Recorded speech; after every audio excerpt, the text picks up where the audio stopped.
Bonjour. Aujourd'hui, je vais vous parler du Zap du Net. Alors, le Zap du Net sur notre blog, c'est Emmanuel Bolling qui s'en occupe et donc il va pêcher à droite et à gauche dans la presse, sur Facebook, des choses qui lui paraissent intéressantes et qu'il met donc dans le Zap du Net, qui ouvre un petit peu le débat que je trouve assez intéressant. Et coup sur coup, il vient de mettre deux articles de monsieur qui s'appelle monsieur Didier Picot, deux articles qui sont absolument extraordinaires, qui sont pour moi l'œuvre de Christophe Colomb, la découverte absolue de la solution extrêmement simple, extrêmement facile, et je ne comprends pas que ça ne me soit pas venu à l'idée plus tôt, parce que c'est tellement évident. La question est de dire la chose suivante. Ce qui ne va pas, c'est la capacité de décider sans être responsable. C'est-à-dire que décision et responsabilité ne font qu'un. C'est quelque chose qui est évident.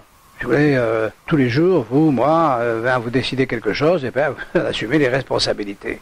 Et dans la vie de tous les jours, ça se traduit en règle générale, dans une société marchande comme la nôtre, par la perte des clients, c'est-à-dire la responsabilité. Si vous ne faites pas les choses comme il faut, vous perdez votre client. Si vous êtes un boucher et que vous vendez de la cochonnerie, les gens ne viennent plus chez vous. Voilà, donc vous êtes responsable de ce que vous faites. Quand vous allez dans un hypermarché, si vous avez un objet qui ne convient pas, vous revenez à l'accueil, on vous le change immédiatement. Donc on est habitué à cette notion de responsabilité et on ne fait pas attention qu'en réalité, une partie importante de notre société n'est pas touchée par cette notion de responsabilité. Alors on peut le comprendre lorsqu'il s'agit de personnes qui ne prennent pas de décision. Lorsque vous avez une situation, il y a d'ailleurs des gens qui refusent un poste de décision parce que justement ils ne veulent pas être responsables de leur décision. Car tout le monde comprend que quand on prend une décision, on est responsable. Donc un certain nombre de personnes refusent et prennent des postes dans lesquels ils n'ont pas de décision à prendre, donc pas de responsabilité.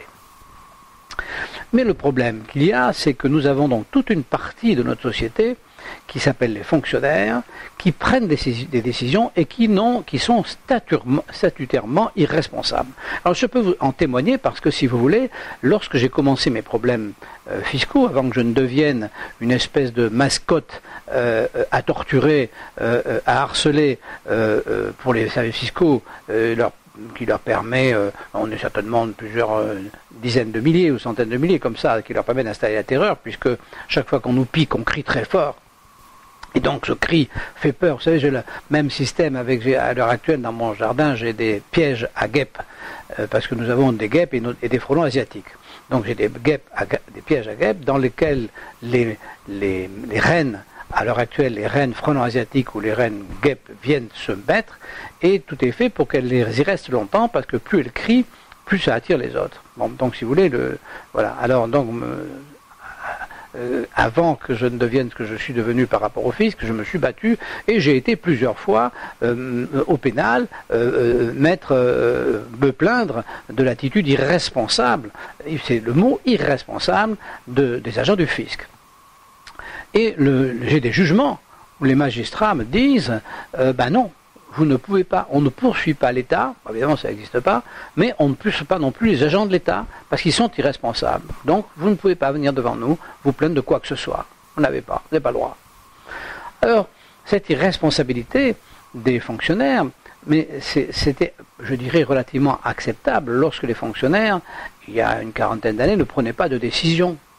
Ils ne prenaient pas de décision, les fonctionnaires. C'était les élus ou une administration supérieure, la haute administration. C'était plutôt les élus qui prenaient des responsabilités. Aujourd'hui, il y a des fonctionnaires qui prennent des responsabilités à tous les niveaux, au plus bas niveau. Alors comment se fait-il qu'ils soient irresponsables? Alors ça, je pense que comment se fait-il et quelle catastrophe ça nous amène? J'ai comparé ça dans le petit billet que j'ai mis avant cette vidéo avec le coronavirus, c'est-à-dire chaque fois qu'un corps constitué de X éléments, qui est le cas de notre corps humain, les cellules qui sont à l'intérieur de nous, elles sont co-responsables. Elles s'organisent, chacun fait son travail d'une manière responsable. Quand il y en a une qui devient irresponsable et qui se met à proliférer ou à faire n'importe quoi, on est malade. Et puis si ça empire, on meurt. Voilà. Donc l'irresponsabilité de nos cellules nous tue, mais l'irresponsabilité des cellules du groupe social tue aussi, c'est la même chose. Alors, comment cette instabilité s'est installée et pourquoi on ne l'a pas vu plus tôt? Enfin, en tout cas moi. Alors, comment elle s'est installée? C'est assez simple. Je pense qu'elle s'est installée par la démocratie, c'est-à-dire qu'on a fini par accepter l'idée que la majorité pouvait prendre toutes les décisions qu'elle veut, elle est irresponsable. La majorité s'impose, et c'est très significatif. Vous avez peut-être parmi vous des gens qui ont des personnes qui ont un appartement dans un immeuble en copropriété. Et vous apercevez que si la copropriété à la majorité vote n'importe quoi, ben vous pouvez faire tout ce que vous voulez, aller au tribunal, vous n'avez aucune chance de gagner. La majorité va faire n'importe quoi et il va vous entraîner dans n'importe quoi. Moi, c'est le cas à l'heure actuelle dans une copropriété où la majorité a décidé de faire des travaux, a réalisé ces travaux sans permis de construire, enfin n'importe quoi. J'ai été au tribunal, non, la majorité a décidé, donc ça devient, il n'y a plus de responsabilité. Alors je pense que cette notion d'absence de responsabilité politique pour ceux qui ont la majorité, et comme les fonctionnaires sont plus ou moins au service de cette majorité politique, ils en ont déduit qu'eux-mêmes n'avaient pas de raison, sans doute, d'être responsables, puisqu'ils ne faisaient qu'exécuter les ordres d'une majorité qui était irresponsable. Donc à partir de là, lorsqu'ensuite ils ont pris le pouvoir, parce que la complexité de la société a fait que les élus ont perdu le pouvoir de décider, puisqu'ils n'ont pas la compétence, donc les fonctionnaires ayant la compétence se sont mis à décider, toujours en étant irresponsables. Et c'est là qu'on est, et c'est là que ça ne marche pas, c'est là que notre société est en train de capoter, parce que les décideurs ne sont pas responsables. Et donc M. Didier Picot, que au passage j'admire, apporte la solution, qui est extrêmement simple. Extrêmement simple. Il suffit d'une loi de 2 lignes de dire simplement que les fonctionnaires sont responsables des décisions qu'ils prennent. Mais ça va changer tout. D'abord, ils ne vont plus en prendre. Bon, déjà, ils vont nous lâcher la grappe. Et puis, si vous voulez, ceux qui en prennent, ils vont réfléchir. Ils vont prendre leurs responsabilités. Ça sera vraiment des personnes qui ont réfléchi et qui savent à quoi ils s'engagent. Et ça va être tout à fait intéressant parce que, si vous voulez, évidemment, la discussion sera vraiment complètement ouverte. Et donc ça, cet aspect des choses, cette simplicité de trouver où est l'endroit de la maladie. L'endroit de la maladie, c'est dans la cellule irresponsable qui prend des décisions. C'est comme ça dans notre corps, c'est comme ça que le virus, le coronavirus nous tue, parce qu'il est irresponsable. Il arrive, il fout le bazar dans notre corps, il meurt. Enfin, notre corps meurt et lui avec. Donc c'est complètement irresponsable.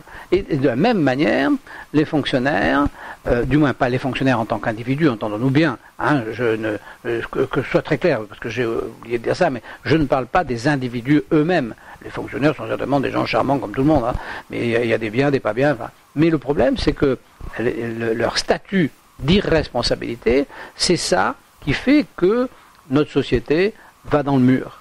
Et je pense qu'il faudrait se reprendre très vite, et il faudrait que très vite, effectivement, les fonctionnaires soient responsables. Alors dans un premier temps, ça va générer une foutitude de procès, bien sûr, parce que qui est content des décisions prises à droite et à gauche. Mais ça s'équilibrera, ça va peut-être faire une cohorte de procès pendant 3, 4 ou 5 ans. On a connu ça, vous voyez, au moment de la libération artistique, on a été envahi de cinéma pornographique, et puis ça a passé. Hein, bon, voilà. Donc, si vous voulez, là, c'est pareil. On aura si vous voulez, comme il y a une aspiration, comme il y a une contrainte lourde de ces décisions sans responsabilité, évidemment, si on enlève le barrage, il va y avoir un courant, une invasion, si vous voulez, de procédures, mais ça passera. Et lorsque nous aurons une société où tous les décideurs sont responsables, soit parce qu'ils ont des clients et qu'ils sont dans le marché, soit parce qu'ils doivent rendre des comptes quand ils sont dans le service public, ça va complètement changer. Donc je pense que je serais très heureux de rencontrer M. Didier Picot, qui est certainement plus important que moi. Je ne sais pas qui est ce monsieur, mais en tout cas, je trouve que son explication est absolument géniale et qu'il a mis le doigt sur la solution. C'est pas la peine de mettre le parti machin, le parti truc. Il n'y a pas grand chose à faire. Il suffit simplement de porter majoritairement cette modification de la loi en disant voilà, tout décideur est responsable, y compris le fonctionnaire. Et il doit rendre des comptes des décisions qu'il a prises. Point à la ligne. À partir de là, notre société va repartir, je dirais, comme en 14. Voilà. Je vous souhaite une bonne journée et je trouve cette nouvelle absolument formidable, porteuse de beaucoup d'optimisme, parce que je pense que c'est possible. Je pense que c'est vraiment possible. Je vous dis au revoir.